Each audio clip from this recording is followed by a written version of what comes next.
You are about to see the spectacular sacrifices under the Sicilian battle between the game of Grandmaster Nils Grandelius of Sweden, the top board of Hamburger SK, versus the board 1 of SK Kirchweihe Grandmaster Ivan Saric of Croatia. Please fasten your seatbelt. Let's get started. Grandelius in the white pieces played e4, Saric played c5, Sicilian, knight f3, d6, exchange, and knight c3, a6, and we have the Sicilian Najdorf variation. Bishop e2, very classical approach like Karpov, Vichy Anand. Now e5 to attack the knight in order to have the tempo development bishop e7 and bishop e3, typical developments of the minor pieces, bishop e6, and Grandelius chose the interesting third line f4 because if you are going to look on the database, castles number 1 and knight d5 the second line, but Grandelius wants some interesting line, but immediately Saric captured the pawn, bishop takes f4, then we have knight c6, simply move up the queen to d2 and preparing to castle's queen side in order to attack the weak pawn on d6, and now a5. Okay, so and that was the novelty of the game. So there's a lot of lines here has been played. Castles, d5, knight e5, rook c8, but Saric discovered the novelty a5, but according to computer engine, that was bad. Okay, and according to computer engine, he really likes the move d5. Okay, one of the old lines. All right, so let's go back with the novelty a5 and then knight d4. Okay, so he goes back again. Why? Because of the annoying coming a4 to attack the knight on b3. That's why he played back to d4. Now knight takes d4, queen takes d4, and then castles queen side. So the next target would be the pawn on d6. So that's the main subject to attack. And Saric ignores to protect the pawn on d6.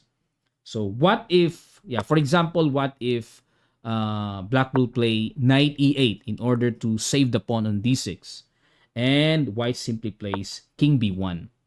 Okay, so in general, the knight on e8 becomes very passive. So that's really bad.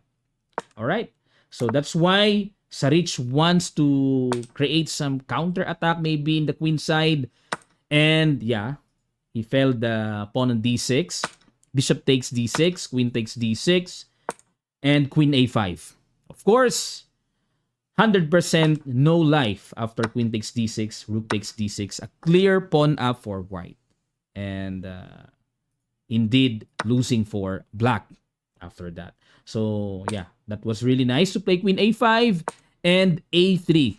Another good move by Grandelius in order to stop the very dangerous and annoying threat a3 to attack the king's position. So a3. Now, rook fc8. So, in the typical Sicilian, you must watch the coming rook takes knight. Like in the Sicilian Dragon and some of the other Sicilians. Okay? So, that's why Grandelius played queen g3 simply to protect the knight on c3 and at the same time to move away for the coming rook c6, tempo attack and double up tempo in the C file. Okay, so rook c5. The idea is to play rook c8, double up, rook d4. Okay, threatening the pawn on a4. Now b5 to protect it, and rook hd1. Okay, of course you have to double up the rook in order to have the strong battery control along the d file. And now rook ac8, and we have queen to d3. Okay, so for the meantime, to control superbly the D file and at the same time, of course, to put pressure a little bit to B5 pawn.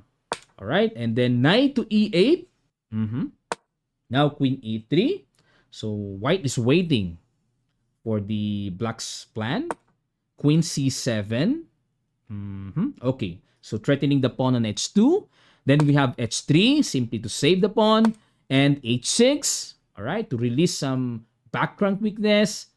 And rook 1 d2, okay? So in order to protect the pawn on c2, just in case the knight leaves somewhere later on. And rook b8, okay, to protect the b5, and at the same time, at least to put pressure, and maybe black is going to play b4 to break in the queen side. And now rook b4, okay?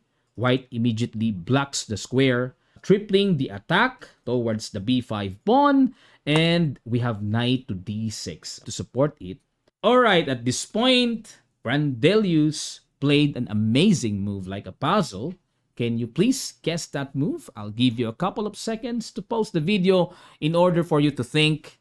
And after that, we will go through. Start.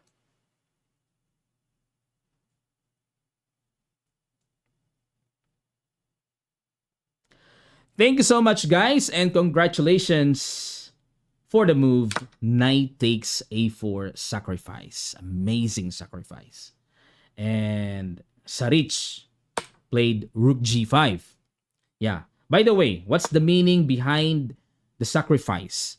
So if black captures the knight, then we have rook takes b8 check, queen takes b8, and to move away from rook.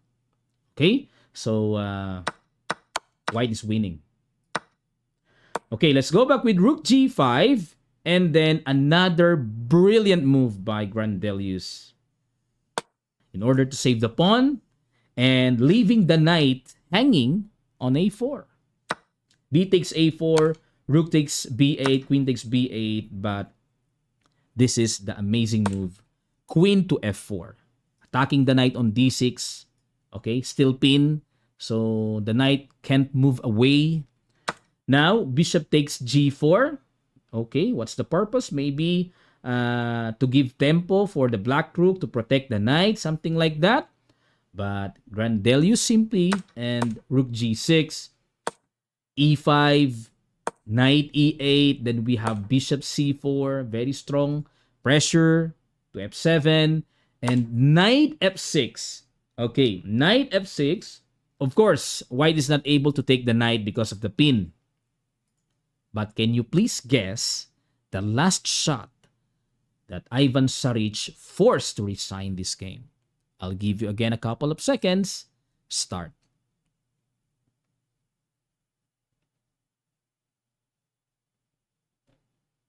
Thank you so much, guys.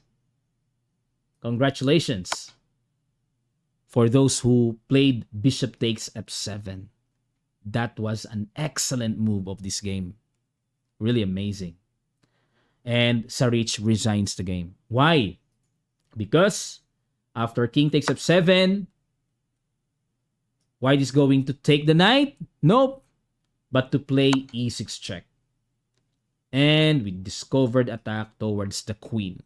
And black is totally losing. Okay?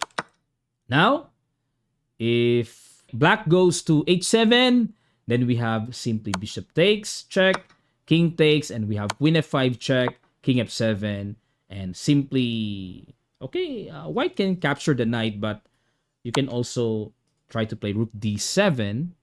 So black king has to move away and before you capture the knight. So yeah.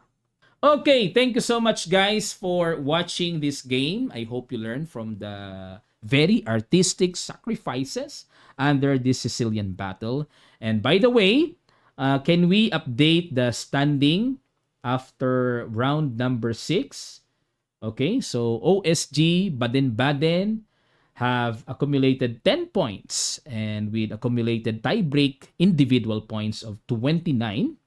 And the second one is the team Dusseldorfer SK with the same points, 10 points, and only 0.5 behind in the tie-break points.